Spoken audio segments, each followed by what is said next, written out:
Je crois qu'il est opportun de revisiter notre parcours en tant que nation. Malgré un environnement international difficile, marqué par le renchérissement des coûts de plusieurs produits essentiels du fait du conflit russo-ukrainien, le Cameroun a enregistré de meilleures données macroéconomiques en 2022 par rapport à l'année précédente. Le produit intérieur brut du pays d'Afrique centrale a connu une croissance de 3,8% en 2022 contre 3,6% en 2021, selon les statistiques présentées par le président camerounais Paul Biya dans son discours à la nation le 31 décembre.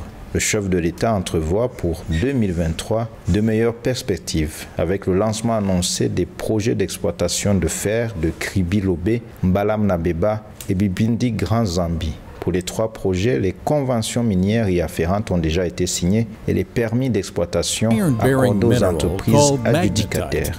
S'il est vrai que notre pays dispose d'un sous-sol riche en ressources minières, le secteur minier hors pétrole ne contribue qu'à hauteur de 1% du produit intérieur brut.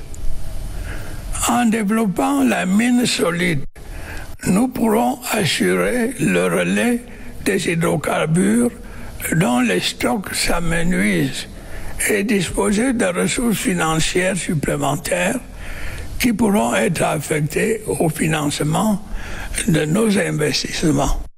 Au titre des éléments qui pourraient freiner les ambitions de développement du Cameroun, le président Paul Biya a mentionné les carburants dont les subventions n'ont pas été supprimées dans la loi de finances 2023. En 2022, ces subventions ont officiellement absorbé environ 700 milliards de francs CFA contre des projections initiales de 480 milliards de francs CFA. Il est de plus en plus évident que notre pays, comme bien d'autres en Afrique et ailleurs, ne pourra pas indéfinitivement échapper à un réajustement des prix des produits pétroliers si nous voulons préserver nos équilibres budgétaires et poursuivre sereinement la mise en œuvre de notre politique de développement. Le chef de l'État camerounais envisage toutefois 2023 avec sérénité, y compris en ce qui concerne les défis sécuritaires, en lien avec la crise séparatiste vécue depuis 2017 dans les régions du nord-ouest et du sud-ouest et les attaques de Boko Haram à l'extrême nord. J'aimerais à présent m'appesantir sur le volet sécuritaire.